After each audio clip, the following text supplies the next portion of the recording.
Good morning, children. 6th Social Science. The lesson continue.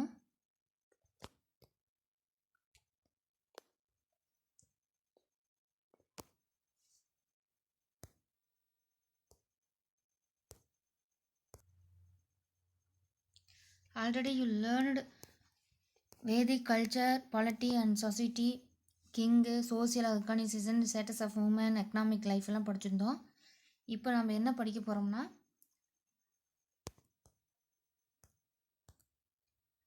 Religion பற்றி படிச்சிருந்தோம். ரிலீஜியனில் ரிக்வேதில்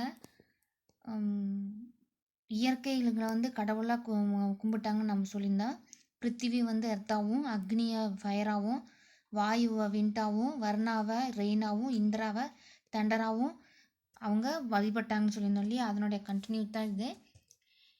lesser female deities like Aditi, goddess of elementary, and Usha, appearance of dawn.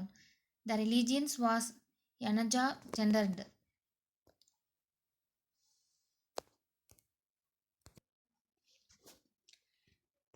அதாவது என்ன அப்படின்னா, நம்ம பிருத்திவிங்கிற நிலக்கடவுளையும், அக்னிங்கிற நெருப்பு கடவுள், வாயு and Varunan Indiran அப்படிங்கிறதெல்லாம் கும்பிட்டாங்கன்னு சொன்னோம். மேலும் அதிதி அதாவது நித்திய கடவுள் அப்படிங்கிறதும், உஷா அப்படிங்கிற விடியற்காலை தோற்றம் ஆகிய குறைவான பெண் தெய்வங்களை வழங்கினர்.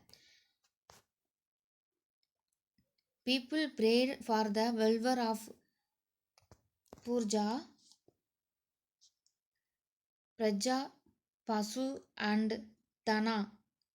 அதாவது என்ன அப்படின்னா, குழந்தைகள் பிரஜாவும், பசு கால்நடைகள், செல்வம் தனா இவற்றின் நலத்துக்காக மக்கள் தெய்வங்களை வழங்கினார்னு சொல்கிறாங்க. அதாவது குழந்தைகளுக்காகவும் கால்நடைகளுக்காகவும் செல்வங்களுக்காகவுமே கடவுளை வணங்கினாங்க அப்படின்னு சொல்கிறாங்க. Cow was considered a sacred animal.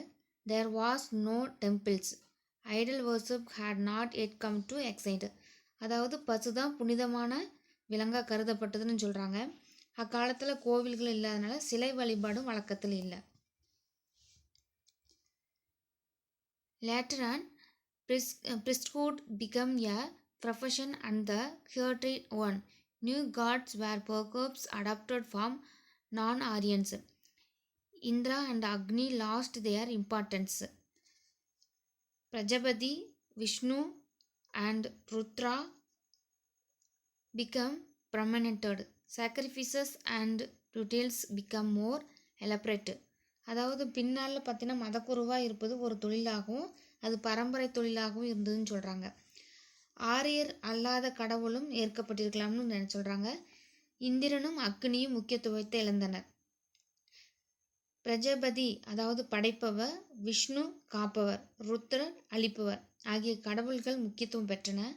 வேள்விகளும் சடங்குகளும் மிகவும் விரிவடைந்தனன்னு சொல்கிறாங்க. Next education. Gurukula system of education. The Gurukula system is an Asian learning method. The word Gurukula is a combination of the Sanskrit word Guru and Kula. அதாவது குருனா teacher R master, குலா அப்படின்னா family R home. அதாவது குருகுல கல்விங்கிறது பழங்கால கற்றல் முறை. குருகுலம் அப்படிங்கிற சொல் சமஸ்கிருத வார்த்தையோட கூட்டு சொல்லுன்னு சொல்கிறாங்க. அதாவது குரு அப்படின்னா ஆசிரியர், குலம்னா குடும்பம் அல்லது வீடு, அந்த ரெண்டையும் இணைச்சது தான் குருகுலா அப்படின்னு சொல்கிறாங்க. The Sishyas resided with their guru and served them and simultaneously learned and gained knowledge. அதாவது என்ன அப்படின்னா, இம்முறையில் பார்த்தீங்கன்னா சிஷ்யர்கள் அதாவது மாணவர்கள் அவங்க டீச்சர்ஸ் எங்கே இருக்காங்களோ அதாவது குரு எங்கே இருக்காங்களோ அவங்களுக்கு அந்த இடத்துக்கே போய் அவங்களுக்கு சேவை செஞ்சு அதுக்கப்புறமா கல்வி கற்று அறிவை பெருகிட்டாங்க அப்படின்னு சொல்கிறாங்க. The students received education through oral tradition, meaning the subject of the study included the 4 Vedas, Idikas, Puranas, grammar, logic, ethics, astrology, maths and military science. அதாவது வாய்மொழி மரபில் மாணவர்கள் பாடங்களை கற்றான். அவங்களுக்கு ரிட்டன் எதுவுமே கிடையாது, ஓரல் மட்டும்தான். இதெல்லாம் பார்த்தீங்கன்னா அனைத்தையும் மனப்பாடம் செய்தனர். ஓரலாக சொல்கிறதே அவங்க அப்படியே மெமரைஸ் தான் பண்ணிக்கிட்டாங்க இல்லையா, அண்ட் ரிட்டன் ஒர்க்கே கிடையாது. அது மட்டும் இல்லாமல் 4 வேதங்கள், இதிகாசங்கள், புராணங்கள், இலக்கணங்கள், தர்க்கவியல் அதாவது அஸ்ட்ராலஜி அப்படின்னா வானவியல் பற்றி படிக்கிறோம்ல அது, இராணுவ உத்திகள் ஆகியனவும் மாணவர்களுக்கு கற்றுத்தரப்பட்டதுன்னு சொல்கிறாங்க.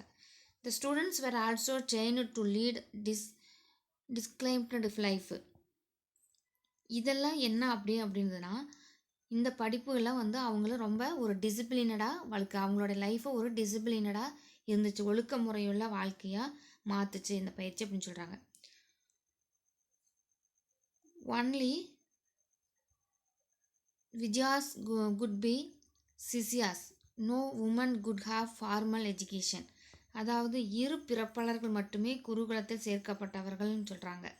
பெண்களுக்கு ஆனால் பொது கல்வி அளிக்கப்படவில்லை அப்படின்னு சொல்கிறாங்க. ஏஜ் பேஸ்டு ஆசிரமாஸ், அதாவது 4 ஆசிரமங்கள் வயது அடிப்படையில் என்னென்ன வயதில் என்னென்ன ஆசிரமங்கள் இருந்துச்சு அப்படின்னு சொல்கிறாங்க. Towards the end of the later Vedic period the concept of ஓ stage in life the 4 ashramas in developed. அதாவது ஒவ்வொரு ஏஜுக்கும் ஒவ்வொரு ஆசிரமம், எல்லோரும் ஒரே ஸ்கூலில் படிக்கிறோம் இல்லையா, அந்த மாதிரி கிடையாது, ஒவ்வொரு ஏஜிலுக்கும் ஒவ்வொரு இடம் இருந்துச்சுன்னு சொல்கிறாங்க. பிரம்மச்சாரியா ஃபஸ்ட்டு ஒன் பிரம்மச்சரியா, அது ஸ்டூடெண்ட் லைஃப், மாணவ பருவத்தில் கற்றுக்கிற இடம் வந்து பிரம்மச்சாரியா. அடுத்தது கிரகஸ்தம் அப்படிங்கிறது மேரிட் லைஃப், கல்யாணம் ஆனதுக்கு அப்புறமா அவங்க கற்றுக்கிறது. வனப்பிரதஸ் அப்படின்னா going to the forest to meditate, காடுக்கு சென்று தவம் செய்கிறது தான் வனப்பிரதாஸ் அப்படின்னு சொல்லுவாங்க. அடுத்தது sannyasa, leading a life of an ascetic அசோன் அட்டன் சவர்ஜா, அதாவது எல்லாமே முற்றும் துறந்தவர்கள், வீடு பேடு அடைவதற்காக துறவற வாழ்க்கை மேற்கொள்ளுதல், மனைவி மக்கள் பாசைகள் எதுவுமே இல்லாமல் இந்த இப்போல்லாம் சொல்கிறோம்ல சன்னியாசியாக போகிறாங்க அப்படின்னு, அந்த மாதிரி இருக்கிறவங்க தான் கடைசியாக வந்து சந்நியாசம் அப்படின்னு சொல்கிறாங்க. ஸோ 4 ஆசிரமம் இருந்தது. ஃபஸ்ட்டு ஒன் பிரம்மச்சாரியா அதாவது ஸ்டூடெண்ட்ஸ் லைஃப், அடுத்தது கிரகஸ்தம் மேரேஜ் லைஃப், வனப்பிரஸ்தா அதாவது காடில் போய் தவம் செய்கிறது, அடுத்தது சந்நியாசா.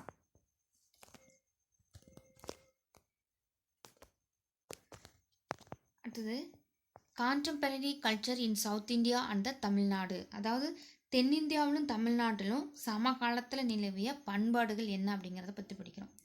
The early Vedic culture in northern India considered with Catholic cultures that prevailed in other parts of the subcontinent.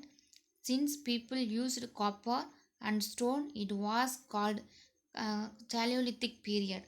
அதாவது நம்ம ஏற்கனவே படிச்சிருக்கோம் இல்லையா, என்னென்ன படிச்சிருக்கோம், பயோலித்திக், மிசோலித்திக், சேலியோலித்திக், மிடில் ஏஜ் அப்படின்னு நிறையா அந்த சிந்துவெளி இதில் படித்தோம், சிந்து சிவிலேஷனில் படிச்சிருக்கோம் இல்லையா, அதுதான். வட இந்தியா தொடக்க கால வேத பண்பாடு இந்திய துணைக்கண்டத்தின் ஏனைய பகுதிகளில் நிலவிய செம்பு கால பண்பாட்டோட ஒத்து போகுதுன்னு சொல்கிறாங்க. மக்கள் வந்து செம்பையும் கல்லையும் ஒரே காலகட்டத்தில் பயன்படுத்தியால் இது செம்பு காலகட்டம் அப்படின்னு சொல்கிறாங்க. அதான் சேலியோலித்திக் கல்ச்சர்னு தமிழில் சொல்கிறாங்க. Though chalcolithic culture of India was contemporary to the mature phase of Harappan culture, they continue to exist even after the decline of the latter. அதாவது இந்தியாவில் செம்பு கால பயன்பாடு முதிர்ந்த நிலை ஹராப்பா பயன்பாட்டின் சமகால பயன்பாடுன்னு சொல்கிறாங்க. அதாவது அந்த செம்பு காலம் முடிவடைய போகும்போது ஹராப்பா நாகரிகம் வந்து ஸ்டார்ட் ஆச்சுன்னு சொல்கிறாங்க. ஹராப்பா பண்பாட்டின் வீழ்ச்சிக்கு பின்னரும் கூட செம்பு கால பயன்பாடு தொடர்ந்து நிலவியதுன்னு சொல்கிறாங்க. The later Vedic culture in North India and the Iron Age in South India belong to the same period. அப்போ பார்த்தீங்கன்னா வட இந்தியாவின் பின்வேத கால பண்பாடும் தென்னிந்தியாவின் இரும்பு காலமும் சம காலத்தை சார்ந்தது அப்படின்னு சொல்கிறாங்க. இரும்பு காலத்தின் முடிவில் மக்கள் பெருங்கால பயன்பாட்டினுள் இருப்பாங்க அப்படின்னு சொல்கிறாங்க. அதுதான் towards the end of iron age people stopped into what in known as megalithic culture அப்படின்னு சொல்கிறாங்க. Megalithic period in Asian Tamilakam Sanskrit with the pre-Sangam period. The black and red ware pottery become the characteristics of the megalithic period. பண்டைய தமிழகத்தின் பெருங்காலம் சங்ககாலத்திற்கு முந்தைய காலத்தோடு ஒத்துப்போயிருன்னு சொல்கிறாங்க. கரும்பு மற்றும் சிவப்பு மர மண்பாண்டங்கள் கற்காலத்தில் ஒரு கூறாக உள்ளது அப்படின்னு சொல்கிறாங்க. அடுத்தது megalithic and iron age in Tamil Nadu. அதாவது பெருங்கற்காலமும் இரும்பு காலமும் தமிழ்நாட்டில் எப்படி இருந்துச்சுன்னு சொல்கிறாங்க. The term megalithic is derived from Greek megas means great and lithics means stone. Using big stones slabs built up the place of burial in known a megalithic. அதாவது பெருங்கற்காலம் ஆங்கிலத்தில் மெகாலித்திக் ஏஜ்னு அழைக்கப்பட சொல்கிறோன்னு இல்லையா, அது வந்து எங்கேருந்து வந்துச்சுன்னா கிரேக்க சொல்லாகும். மெகா அப்படின்னா பெரிய, லித்துன்னா கல். ஸோ பெரிய கற்காலம் அப்படின்னு சொல்கிறதான். இறந்தவர்களை புதைத்த இடங்களை கற்பலகையை கொண்டு முடியாதல் இக்காலம் பெருங்கற்காலம் என அழைக்கப்படுகிறதுன்னு சொல்கிறாங்க. Some of the megalithic and iron age archaeological sites in Tamil Nadu. அந்த தமிழகத்திலிருந்து பெருங்கற்காலத்திலிருந்து இரும்பு கால தொல்லியல் ஆய்விடங்கள் என்ன அப்படின்னு பார்க்குறோம். ஆர்ஜியாலஜிக்கல் சைட்னு உனக்கு அதுக்குன்னு தெரியும் இல்லையா, அதுதான். First Adichanallur, Thoothukudi district. Among the artifacts unearthed were urns pottery of various kinds, redware, blackware, iron implements, daggers, spears and arrows, some stone spits and few gold ornaments. அதாவது ஆதிச்சநல்லூர் அப்படிங்கிறது ஆர்ஜிக்கல் சைட் அப்படின்னு நம்ம 5th படிச்சிருக்கோம். அங்கே என்னென்ன கண்டுபிடிச்சாங்க அப்படின்னு நம்ம படிச்சிருக்கோம். இருந்தாலும் ஒன் மோர் டைம் அறிக்கால். அங்கே என்னென்ன இருந்துச்சு அப்படின்னா மண்பாண்டங்கள், கண்ணாடியல் மணிகள், செம்மணிகள், வெண்கல் படிகம், முத்துக்கள், தங்க ஆபரணங்கள், இரும்பு பெட்டகங்கள், சங்கு வளையல்கள், தந்தத்தால் ஆன பகடைகள் போன்றவை தோண்டி எடுக்கப்பட்டதாக சொல்லியிருக்காங்க. Bones object representing domestic animals and wild animals like tiger, antelope and elephant have been unearthed. அது மட்டும் இல்லாமல் இந்திய தொல்பொருள் ஆய்வுத்துறையில் இருந்தது. கீழடி கிராமத்தில் சங்க காலத்தை சேர்ந்த பழமையான நகரத்தை அகழ்வாய்வு செஞ்சான்னு சொல்லியிருந்தோம் இல்லையா. இதெல்லாம் பார்த்தீங்கன்னா அங்கே கதிரேக கார்பன் வயது கணிப்பு முறையில் கணிக்க அமெரிக்காவில் இந்த இதுன்னு சொன்னோம். வெயிட் பாய்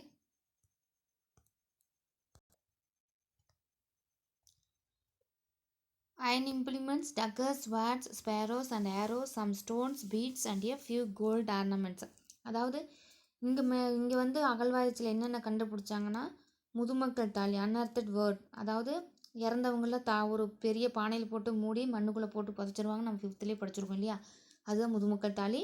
பல்வகைப்பட்ட மண்பாண்டங்கள், அந்த மண்பாண்டங்களில் என்ன கலரில் இருந்துச்சுன்னா கருப்பு சிவப்பு அப்படிங்கிற 2 இதில் இருந்தது.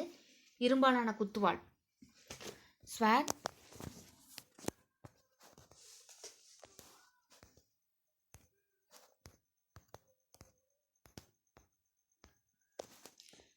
டக்கர்ஸ், ஸ்வாட்னா கத்திகள், spears and arrows, some stone beads எல்லாம் இருந்துச்சுன்னு சொன்னோம். அதாவது கத்திகள், ஈட்டிகள், அம்புகள், சில கல்மணிகள், ஒரு சில தங்க ஆபரணங்களும் கிடைச்சதுன்னு சொல்லியிருந்தோம் இல்லையா. Bronze object representing domestic animals and wild animals like tiger, antelope and elephant have been unearthed. அது மட்டும் இல்லாமல் வீட்டு விலங்குகள் மற்றும் காட்டு விலங்குகளான புலி, யானை, மான் போன்றவற்றின் வெண்கலத்தான உருவங்களும் கிடைச்சிருக்குது அப்படின்னு சொல்கிறாங்க. The people were skilful in making pottery and in work stone and wood. இதில் மண்பாண்டங்கள் செய்தல், கல் மற்றும் மரங்களை பயன்படுத்தி பொருட்கள் செய்தல் போன்ற திறன்களை மக்கள் பெற்றிருந்தார்னு சொல்கிறாங்க. Next Keeladi, Sivaganga district. In Archaeological Survey of India ASI excavated in Asian town 13 to Sangam age in Keeladi village at Thiruppuvanam taluk. அதாவது இந்திய தொல்பொருள் ஆய்வுத்துறை திருப்புவனம் தாலுக்காவில் உள்ள கீழடி கிராமத்தில் சங்க காலத்தை சேர்ந்த பழமையான நகரத்தை அகழ்ந்து ஆய்வு செய்துள்ளனர் அப்படின்னு சொல்கிறாங்க. Excavations have produced evidence for brick buildings and well laid out drainage system. Tamil Brahmini in description in pottery, beads of glass, challan and quartz, barrels, gold ornaments and iron objects, shell bangles, ivory dies and have been unearthed.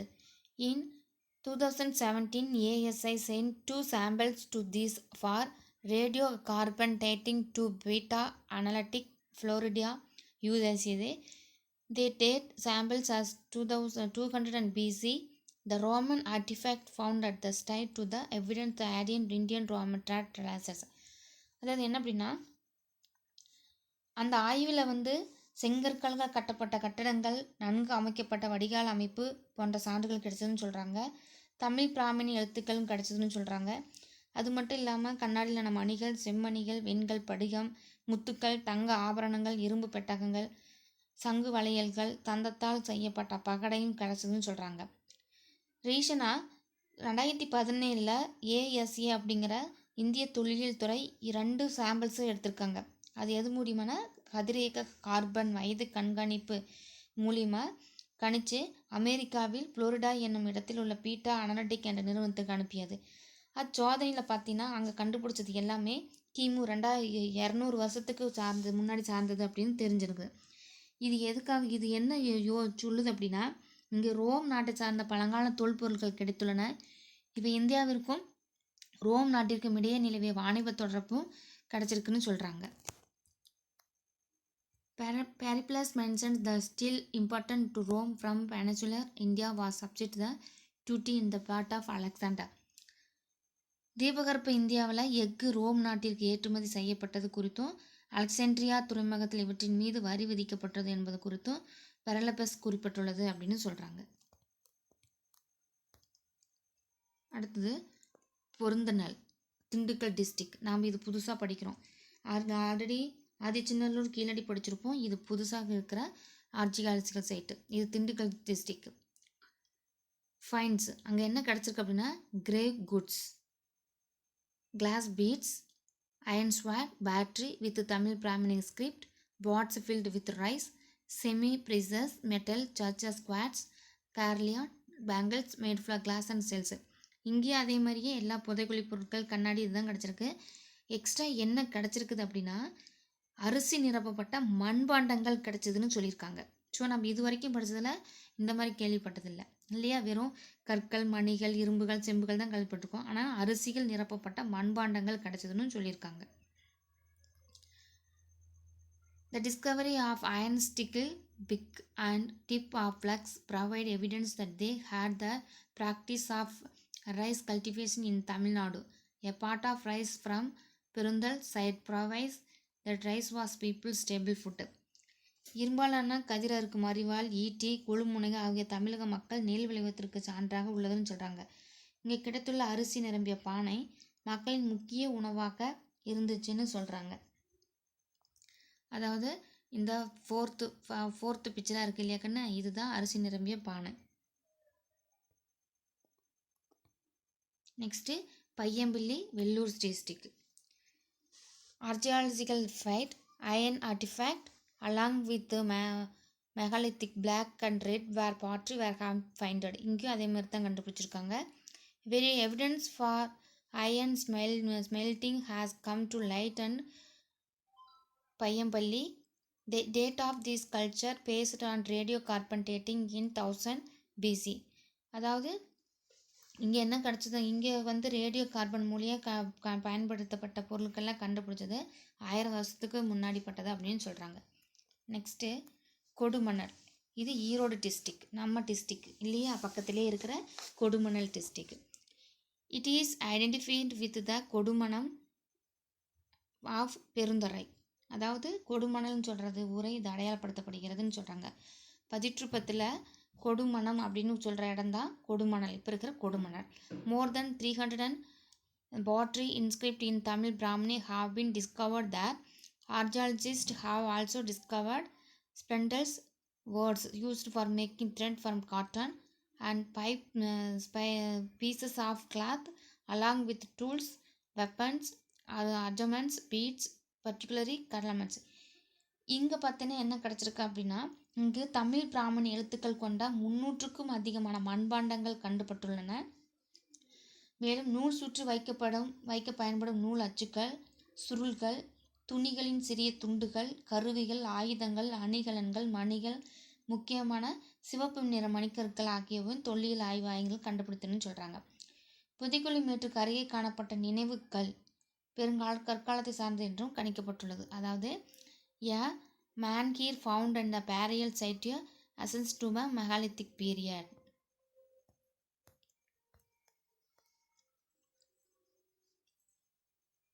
மெகலித்திக் moments இன் தமிழ்நாடு, அதாவது தமிழ்நாட்டில் பெருங்கற்கால நினைவு சின்னங்கள். The people who lived during the last stage of the New Stone Age began to follow the megalithic system of burial. According to this system, the dead body was placed in a big boat along with the burial goods. The megalithic movements bear witness to the highly advanced state of civilization with the knowledge of iron and community living. அதாவது இந்த picture தெரியுது இல்லையா, இதுதான் ions large பாட்ரி jars where used for boring the death. அதாவது முதுமக்கள் தாலி, இறந்தவங்களை புதைக்கிச்சு இதுக்குள்ளே போட்டு இப்போ மண்ணுக்குள்ளே புதைச்சி தருவாங்க. அடுத்தது டால்மென்ட்ஸ், கற்திட்டைகள்னு சொல்லுவாங்க. Are megalithic tombs made of 2 or more upright stones with the single stone laying across the burial site. Megalithic dolmens have been found here. Veeraragavapuram, அதாவது இது எங்கே இருந்தது அப்படின்னா வீரராகவபுரத்தில் நிறைய இருக்குது. அது எங்கே இருக்குன்னா காஞ்சிபுரம் டிஸ்ட்ரிக், கும்மலமருதுப்பட்டி, அது திண்டுக்கல் மாவட்டம், திண்டுக்கல் டிஸ்ட்ரிக், அண்ட் நரசிங்கம்பட்டி, அது மதுரை டிஸ்ட்ரிக். இது வந்து இறந்தவர்களை புதைத்த இடத்துல இருபுறமும் இரு கற்பலகைகளை செங்குத்தாக நடப்பட்டு அவற்றின் மீது மற்றொரு கற்பலகை படுக்க வசதியாக இருக்குமா. இது கற்திட்டுக்கள் வீரராகவபுரம் காஞ்சிபுரம் மாவட்டத்திலும், குமாலமருதுப்பட்டி திண்டுக்கல் மாவட்டத்திலையும், நரசிங்கம்பட்டி மதுரை மாவட்டம் ஆகிய இடங்களில் சொல்கிறாங்க. Okay children, this lesson continues next class. No, this class is finished. This lesson is finished. We will see next class, next lesson. Okay students, today homework